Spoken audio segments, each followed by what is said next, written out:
اس حد تک تو کریں.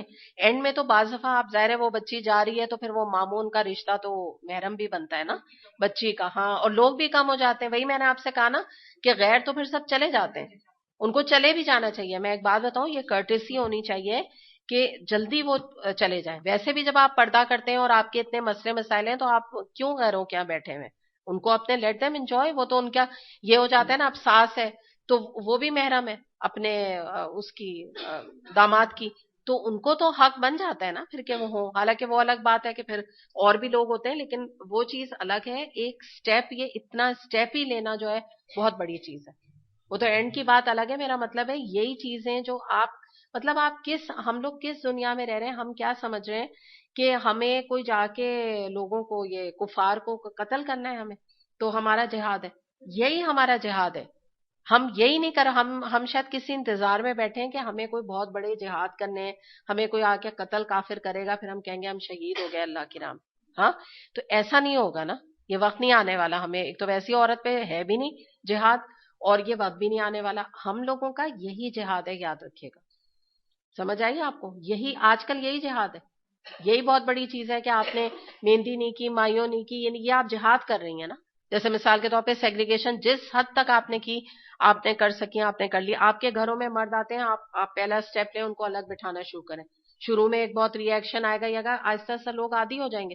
شروع میں لوگ آپ کو باتیں بھی کریں گے, مذاق بھی کریں گے, کزنس بھی آپ کو باتیں بنائیں گے, ہنسیں گے بھی, ادھر بٹھا دیا ادھر بٹھا دیا, یہ کر دیا وہ کر دیا. آپ مستقل مزاجی کے ساتھ سنتی رہیں. تو مطلب یہ جو چھوٹے چھوٹے چھوٹے اسٹیپ ہیں, یہ لے کر ہی ہم اللہ کے پاس, جس کو کہتے ہیں نا مشقت اٹھاتے اٹھاتے اللہ کے پاس جا رہے ہیں. باقی ہمارے اوپر کوئی اصل جہاد والی کیفیات تھوڑی آنے والی ہیں. یہی ہمارے جہاد ہیں آج کل کے دور کے, یہی ہمیں کرنا ہے. اور یہ کوئی معمولی نہیں ہے, یہ آپ بھی اور میں بھی اس کو اچھی طرح سمجھ سکتے ہیں. آج کل کے دور میں ایک عورت کا سر کور کرنا, حجاب پہننا, اسکارف کی میں خالی بات کر رہی ہوں, بچیوں کا, وہی اتنا بڑا چیلنجنگ ہے. اب آیا اس کے بعد اور بڑا چیلنج. سب چیزیں آج کل چیلنجنگ ہیں, کوئی چیز بھی کسی سٹیپ پہ آسان نہیں ہے نا. تو جو بھی آپ کرتے جا رہے ہیں, آپ سمجھ لیجئے جتنا جو ہے وہ گڑ آپ ڈالتے جا رہے ہیں اتنا میٹھا ہو جا رہا ہے. آگے جنت کے اپنے آپ اونچے محلات تعمیر کرتے جا رہے ہیں. اور بالکل, ایک تو یہ چیز دیکھیے, یہ جو چیز ہے نا, برادریاں اور خاندان جو ہمارے ہیں نا, ان میں ہمیں کرنے کی ضرورت ہے کہ جب ہم میں سے, انہوں نے بہت اچھی بات کی, کوئی بھی ایک کرے گا تو دوسرے ہمت پکڑے گا, اور آپ اس کی ساتھی بن جائیں گی, آپ سپورٹو بن جائیں گی. وہ آپ کو بلائے گا, وہ آپ سے کہے گا کہ بھائی تم سنبھالنا ذرا لوگوں کو. تو آہستہ آہستہ اگر آپ کے خاندان میں سمجھیں کہ کوئی 8 فیملیز ہیں اور ان میں سے 4 کر لیتی ہیں, تو بہت بڑا کریڈٹ آپ نے اپنے نام لکھا لیا ہے. بہت بڑا خاندان کو آپ چینج کرنے کا باعث بن گئی. درس آپ کے خاندان میں کبھی نہیں ہوتے, کسی نے سنا نہیں درس کیا چیز ہوتی ہے. اگر آپ نے ریگولر بیسس پہ, کوئی مہینے پہ, کوئی 15 دن پہ اپنے گھر میں درس شروع کرا لیا, بہت بڑا کام آپ نے کر لیا ہے. اگر آپ کے خاندان والی عورتیں وہاں آنا جانا شروع ہو گئی, چلے ریگولر نہیں آ رہی ہیں, کبھی آ رہی ہیں کبھی نہیں آ رہی, بہت بڑا کام آپ نے کر دیا. تو ہمیں یہی ہمارے جہاد ہیں, اسی طریقے سے ہمیں آگے بڑھنے کی ضرورت ہے. اور یہی اللہ تعالیٰ ہم سے پوچھے گا. جیسے ہم لوگ حقیر لوگ ہیں, چھوٹے لوگ ہیں, ویسے ہمارے یہی والے جہاد ہیں. یہی نہیں ہم نے کیے ایکچولی, تو اس لیے یہی ہمارے جہاد ہے. جو مومن جو ہوتا ہے وہ تو ان سب چیزوں میں پرفیکٹ ہوتا ہے. بات یہ ہے, تو ہم تو ابھی پرفیکٹ نہیں ہیں. تو جب ہمارا لیول یہ ہے تو بس پھر ہمارا جہاد بھی ہے, اسٹل ہم پرفیکٹ ہو جائیں اس لیول پہ نا. تو الحمدللہ کوئی اتنی مشکل چیز نہیں ہے. آپ کر کے دیکھیں, اللہ جو ہے وہ آسانیاں پیدا کرتا ہے. اللہ کی راہ میں جو چلتا ہے, اللہ اس کا کو چھوڑ نہیں دیتا رستے میں کبھی. دوسری بات ایک اور کیا ہے کہ وہ حدیث بھی ہے نا کہ اس سے زیادہ بدقسمت کوئی نہیں ہے جو دوسروں کی دنیا بناتے بناتے جو ہے نا اپنی آخرت خراب کر لے.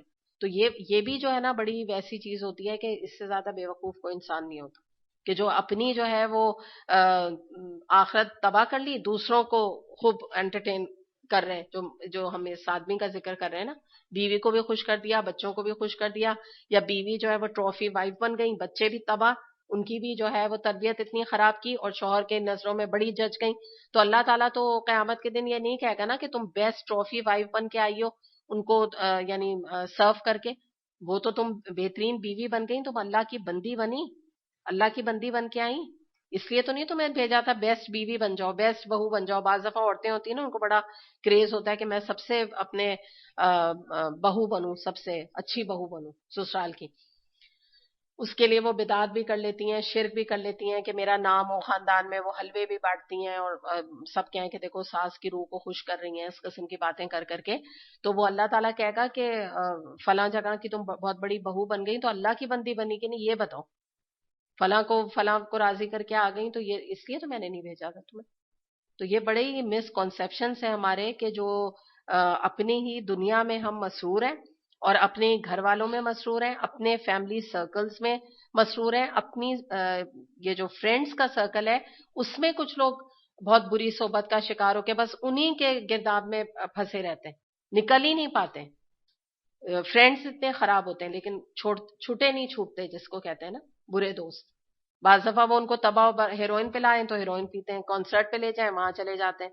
اگر ایک فرینڈ حجاب نہیں کرتی دوسری بھی نہیں کرتی. ایک جو ہے وہ مثال کے طور پہ ایڈکٹ ہے مووی کی تو دوسری کو بھی بنا دیتی ہے. یہ بھی ایک بات ہے خاندان کے علاوہ جو یہاں پر بات ہے نا کہ وہ اپنے گھر میں مگن تھا. تو یہ فرینڈشپ میں بھی بہت سے لوگ مگن ہوتے ہیں اور یہ فرینڈشپ آپ کو پتا ہے پھر ڈرنکنگ اور آگے تک بھی چلتی ہے کہ مرد جو ہیں وہ اس قسم کے دوست شادی کے بعد بھی ان سے نہیں چھوٹتے ہیں جو شراب اور جوا اور یہ ساری چیزوں پہ جو ہے انسان کو لگا دیتے ہیں. پھر وہ ان چکروں میں لگ جاتے ہیں. کتنے مرد خود بیڈ کیریکٹر ہوتے ہیں اور وہ جو ہے اپنے فرینڈس کو بھی پھر ان چکروں میں لگا دیتے ہیں. جیسے خود ہوتے ہیں ویسے اپنے دوستوں کو بھی اسی کام میں لگاتے ہیں اور وہ کہتے ہیں ہم چھوڑ ہی نہیں سکتے ہماری اتنی اچھی فرینڈشپ. تو اس سے زیادہ بے وقوف کوئی انسان نہیں ہے. اور آگے کیا بات آ رہی ہے کہ اس نے سمجھا تھا اسے کبھی پلٹنا نہیں. یعنی یہ آدمی ایسا مگن تھا، یہ جس کا ذکر ابھی کیا جا رہا ہے کہ اس نے کبھی سوچا بھی نہیں کہ مجھے پلٹ کے اللہ کے پاس جانا ہے. کیسے نہیں تھا؟ اللہ تعالیٰ سوال کر رہے ہیں. اس کا رب تو اس کے کرتوت دیکھ رہا تھا. اللہ تعالیٰ تو ایک ایک چیز اس کے بارے میں جانتا تھا کہ تم کیا کر رہے ہو کیا نہیں کر رہے ہو. اور تم نے کیسے سمجھ لیا کہ تم اتنا سب کچھ کرو گے اور تمہاری کوئی باس پرس نہیں ہوگی، کوئی تم سے کوشچن نہ اس کے بارے میں کیا جائے گا. آگے دیکھتے ہیں آیت نمبر 16. فلا اقسم بالشفق واللیل وما وسق والقمر اذا اتسق لترکبن طبقا عن طبق. آیت نمبر 19 تک ہے. بس نہیں میں قسم کھاتا شفق کی، رات کی اور جو کچھ وہ سمیٹ لیتی ہے، اور چاند کی جبکہ وہ ماہ کامل ہو جاتا ہے. تم کو ضرور درجہ بدرجہ ایک حالت سے دوسری حالت کی طرف گزرتے چلے جانا ہے. اچھا، یہاں پہ جو ہے شفق کی جو ہے وہ قسم کھائی گئی. اور شفق جو ہے اس کے معنی ہم سنتے ہیں نا شفق کا ورڈ بھی، تو اس سے مراد ہے اس سرخی کو کہتے ہیں جو سورج جب غروب ہو جاتا ہے تو اس کے بعد آسمان کے اوپر ظاہر ہوتی ہے. تو وہ جو عشاء کے وقت شروع ہونے تک وہ رہتی ہے ایک ریڈنس سی، ٹھیک ہے، اس کو شفق کہا جاتا ہے. تو یہاں پہ قسم کھائی گئی اور رات کی بھی جو کچھ وہ سمیٹ لیتی ہے. اندھیرا جو ہوتا ہے تو وہ اپنے اندر کیا سمیٹ لیتا ہے؟ ساری چیزیں ایسے لگتا ہے کہ اندھیرے کے انڈر آ گئی. کچھ بھی نظر نہیں آتا نا، پہاڑ نہیں دکھ رہے، پیڑ صحیح طرح نظر نہیں آ رہے، گھاس نہیں دکھ رہی، آپ کا پیر کہیں اور پڑ جاتا ہے بعض دفعہ اندھیرے میں. تو سب چیزوں کو رات سمیٹ لیتی ہے. اور اگلی جو بات ہے چاند اور چاند کی جب وہ ماہ کامل ہو جاتا ہے، عزت تسق یعنی ایسا چاند جو کہ مکمل ہو جائے، یعنی یہ ہوتا ہے 14ویں کا، اس کی طرف اشارہ کیا جا رہا ہے. اچھا، جو بالکل باریک چاند ہوتا ہے اس کو کہتے ہیں ہلال، اور جو بدر کامل ہوتا ہے یہ جس کا ذکر یہاں کیا جا رہا ہے اسے بدر کامل کہتے ہیں، کمپلیٹ چاند 14ویں کا. تو چاند کے مختلف اطوار اور اس کی سٹیجز کا ذکر ہے کہ ایک طرح سے قسم کھائی گئی ہے یہاں پر. اور آپ کو میں نے پہلے بھی بتایا تھا کہ اللہ تعالیٰ اپنی تخلیق کی گواہی کے طور پہ قسم کھاتے ہیں، عظمت کے طور پہ نہیں کھاتے. اللہ تعالیٰ کو ضرورت نہیں ہے کہ اس کی عظمت کے طور پہ کھائیں. اور یہ ساری قسمیں کھانے کے بعد کیا بات بتائی جا رہی ہے کہ تم کو اے انسان ضرور بالضرور درجہ بدرجہ ایک حالت سے دوسری حالت میں جانا ہے. یعنی کیا مراد ہے کہ انسان جو ہے وہ ایک ہی جیسی کیفیت میں دنیا میں نہیں رہے گا، بلکہ کیا ہوگا، تخلیق سے اس کی ابتدا بھی اور پھر انتہا ہونی ہے. اس کے بیچ کا جو پورا عرصہ ہے اس میں سونا جاگنا چلنا پھرنا، ہر حال میں وہ منزلیں طے کر رہا ہے نا. کبھی کچھ کر رہا ہے، کبھی کچھ کر رہا ہے، کبھی اس کے اپنی زندگی میں انقلاب آتے ہیں، ٹرانسفارمیشن ہوتا ہے. کبھی دین کی طرف کوئی لوگ ہوتے ہیں، کوئی دین کی طرف آ جاتے ہیں، کوئی دین سے دور ہو جاتے ہیں. کبھی ایک حالت میں انسان نہیں رہتا. کبھی بچپن جوانی سے بڑھاپا یہ بھی مراد ہے نا کہ درجہ بدرجہ جو ہے وہ تم مختلف حالتوں میں ہو. یعنی جوانی پہلے تو بچپن، پھر اس کے بعد جوانی، جوانی سے کیا ہوا بڑھاپا، بڑھاپے سے موت، موت کے بعد کیا ہے، ایون مرنے کے بعد بھی تمہیں ایک حالت سے دوسری حالت میں جانا ہے. موت کے بعد کیا ہے، برزخ، قبر کا. برزخ کی پوری زندگی ہے قبر کی باقاعدہ. اس کے بعد پہ کیا ہے، برزخ سے ایک نئی زندگی جب تم اٹھا کھڑا کیے جاؤ گے. وہ کون سا دن ہے، قیامت کا. قیامت کے بعد کیا ہوگا، سب سے پہلے میدان حشر، تم وہاں بھاگے چلے جاؤ گے. اس کے بعد پھر کیا ہوگا، حساب کتاب، پل صراط، حساب کتاب. پھر اس کے بعد جزا سزا، پھر جنت، پھر دوزخ. تو یعنی مراد کیا ہے کہ یہ ایک کے بعد مراحل تمہارے اوپر آتے چلے جائیں گے. تو کچھ نے اس سے مراد جو لیے ہیں نا کہ ایک حالت سے دوسری حالت میں جانا ہے، تو کچھ مفسرین نے اس سے مراد قیامت کے دن کے بعد کے حالات لیے ہیں جن کو کہ شدائد کہا جاتا ہے. یعنی طبق کا مطلب انہوں نے لیا ہے کہ قیامت کے دن واقع ہونے والی سختیاں. یعنی تمہیں ایک کے بعد اتنے سارے مراحل تمہارے اوپر آئیں گے کہ جو کہ آسان نہیں ہوں گے، بڑے شدید ہوں گے، بڑے ہی اپنی نوعیت کے حساب سے ہولناک ہوں گے. اور واقعی یہ حقیقت ہے، ہمیں پتہ ہے نا کہ جیسی قبر سے وہ ٹڈی کی طرح اٹھ کے انسان جب چلے گا میدان حشر میں، چلنا شروع کر گا، ایک دم سے چلنے لگے گا، اسے کچھ سمجھ ہی نہیں آئے گا، الٹا سیدھا ادھر آدمی ادھر انسان کے کیا ہو رہا ہے، یہ کیا نہیں ہو رہا ہے. تو وہ تو جس نے قرآن پڑھا وہی سمجھ سکے گا کہ حقیقت کیا ہے دراصل. چلیں آج اتنا ہی کرتے ہیں بس. وآخر دعوانا ان الحمد للہ رب العالمین. سبحانک اللہم و بحمدک، اشہد ان لا الہ الا انت، استغفرک و اتوب الیک. السلام علیکم و رحمۃ اللہ وبرکاتہ.